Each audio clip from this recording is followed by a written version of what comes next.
Hello, welcome. Hi. Let's jump in.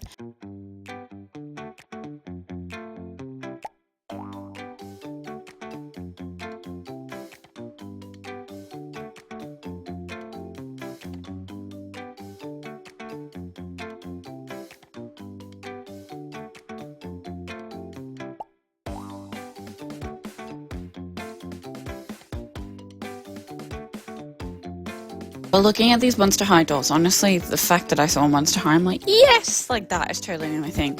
Now, if they were cheaper, I would have bought all of them except her, because look at her neck. She got none. I don't think it's supposed to be like that. But anyway, if they were, like, more like $2 a piece, I think I would have bought them all, but, you know, at 8. I was very selective.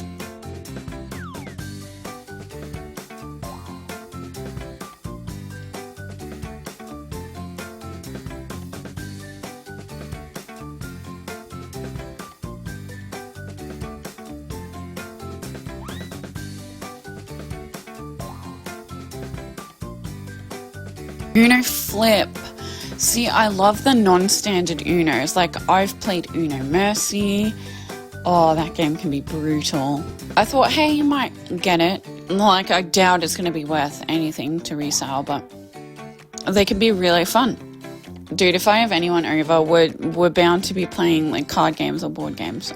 I did decide to, like, leave it behind. Their price was definitely overinflated, but I'm like, do I really need this? No, I've got plenty of other games, and like if I wanted to play Uno, I'll just stick with my standard deck.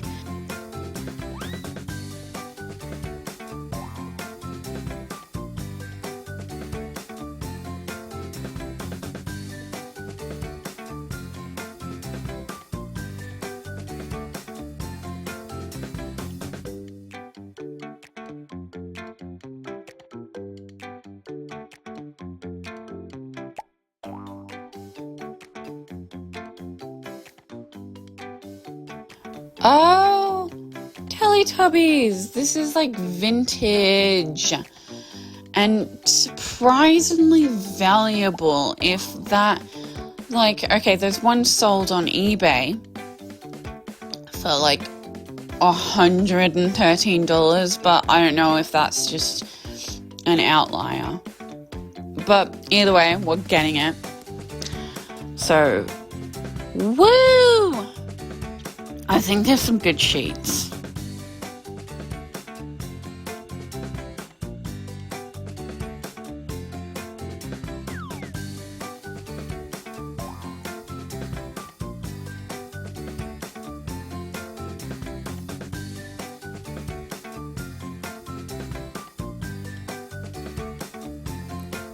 The Mighty Beans. I thought I would look these up because I bought another one from the same company, like another game. It was smaller than that, and I listed it up for like $50. But the $20 they're asking is pretty much on par with its value. That How to Train a Dragon would be pretty cool, but $100? No, seriously, who's gonna pay that? Look at this tile. I don't know if it's any good with that cracking in the felt, but it's an honorable mention.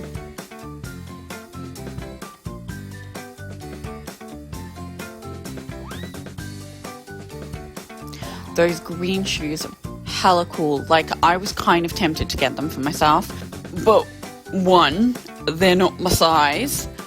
And two, I wasn't exactly sure how I would incorporate it with all of the other stuff that's like in my wardrobe into my style. But then I'm like, you know what? Maybe I should stop giving a damn and just get the things that I like, you know?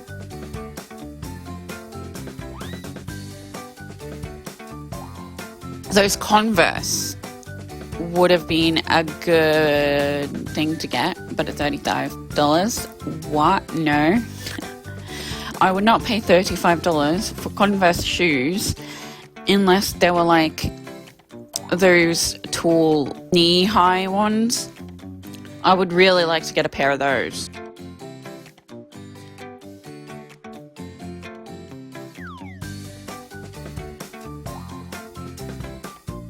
Those shoes look kind of quality, but I've got no idea.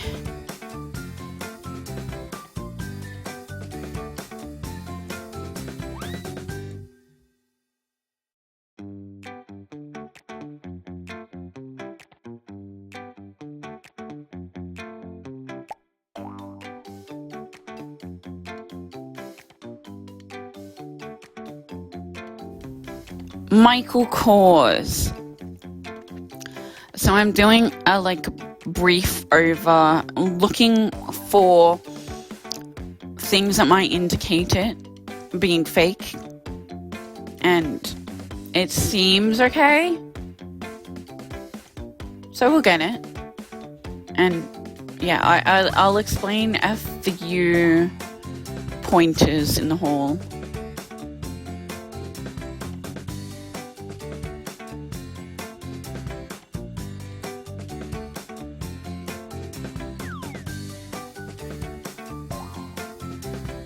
So I think this is the last time that I'm going to be filming a thrift with me in this town.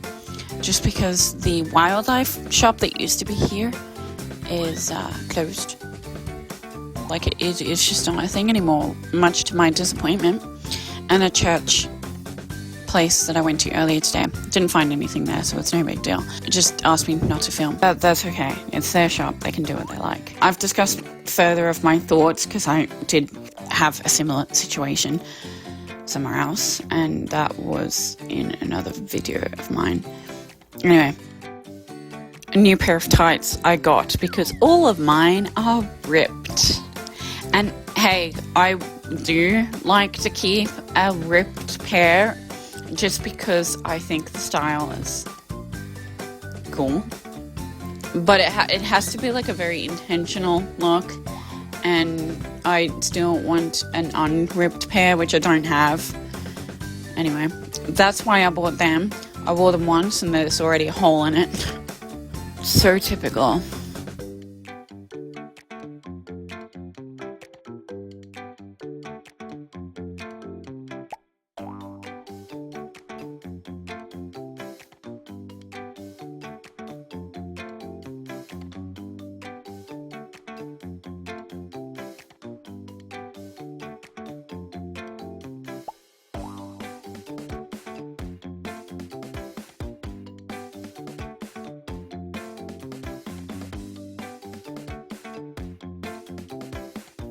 Oh, there's teddies.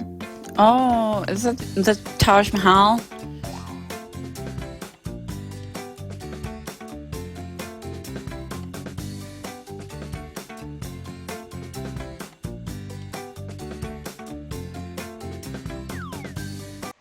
Hello, and welcome back to another haul. Alright, so the only good stops today was Salvo's. Not a whole lot, but still got some things to show you, and that's always what we're here for. So yeah, let's get into it, yeah? Yeah. First up is a Monster High doll. I've read a series where she was one of the main characters, book series. And yeah, I can't remember if her name was Rebecca Stem or Rebecca Steam. Anyway, regardless, that's her. 2011? So, as you saw, in that clip earlier, there were, quite a few other Monster High dolls, but, she was the only one with shoes. Granted, I don't know if she's supposed to have, another one of those bracelets on her other, hand. I'm gonna say, if not a complete outfit, she's got, a near complete outfit. And so, that is what prompted me to, buy her. A lot of the time, the clothes, and especially the shoes, go missing. And that is where the value lies. I mean, it would be even more valuable again if she had the original box with all of the accessories. But then there's like different levels to that, because an opened box is less valuable than one that's like never been opened and is like still sealed. But anyway, I think you get what I'm trying to say. I don't quite understand why she's got these like rolly things on her legs.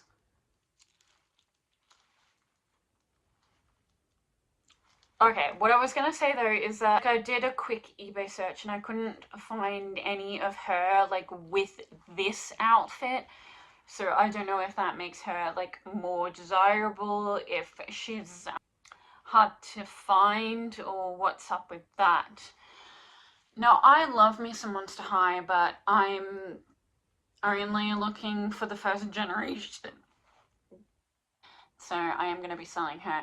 And also because I do want my dolls in the box. I've only managed to find one again since I got rid of all the ones that I had as a kid. So this is the one that I'm referring to. She's definitely open box, and I could probably fix her, but I don't want to like finick with her too much.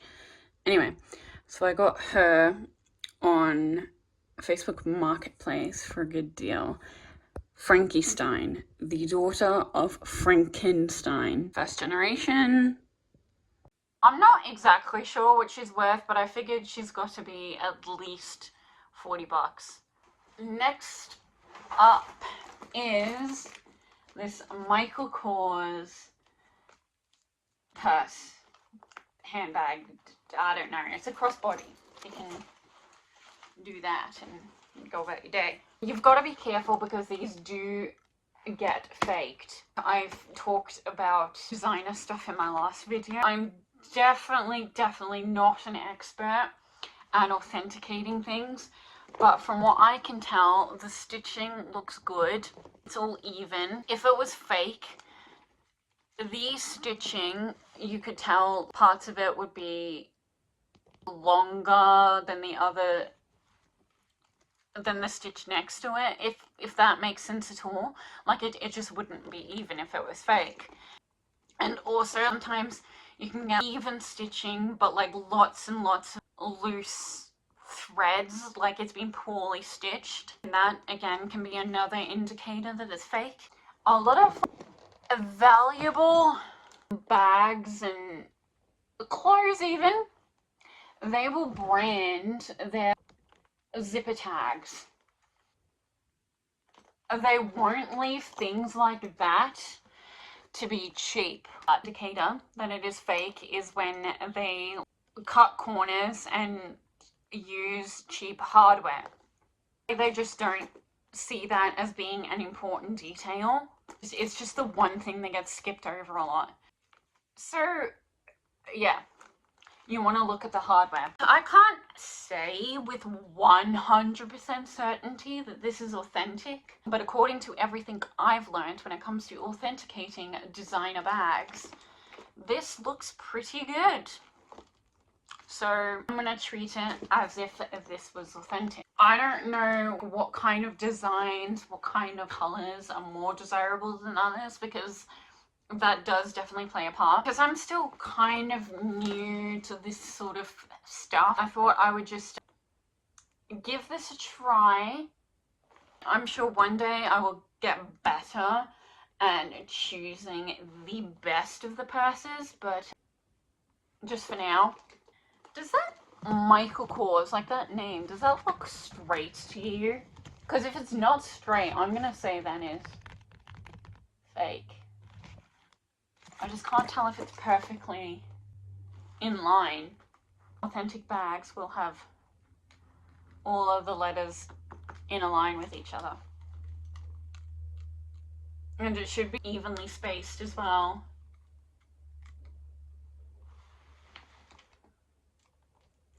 I mean, it doesn't look terrible.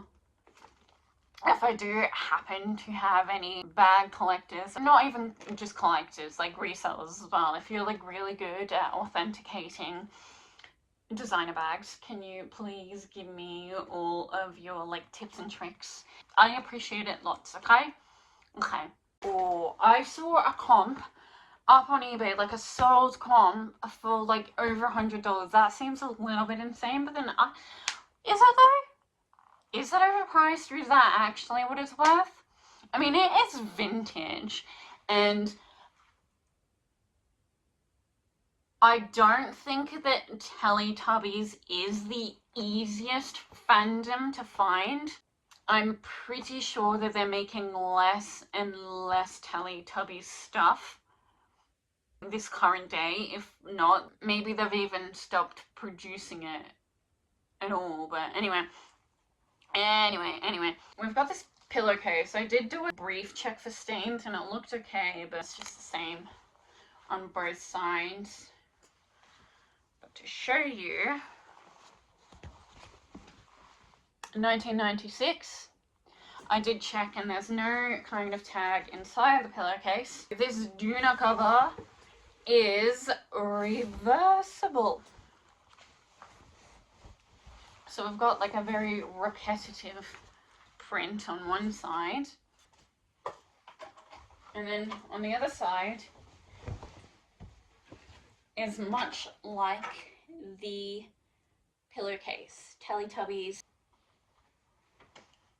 Okay, and again it's got that same trademark, and it's a snap closure. I think even if that first comp is overinflated, this has got to be worth at least $40, the bare minimum. But what do I know, really?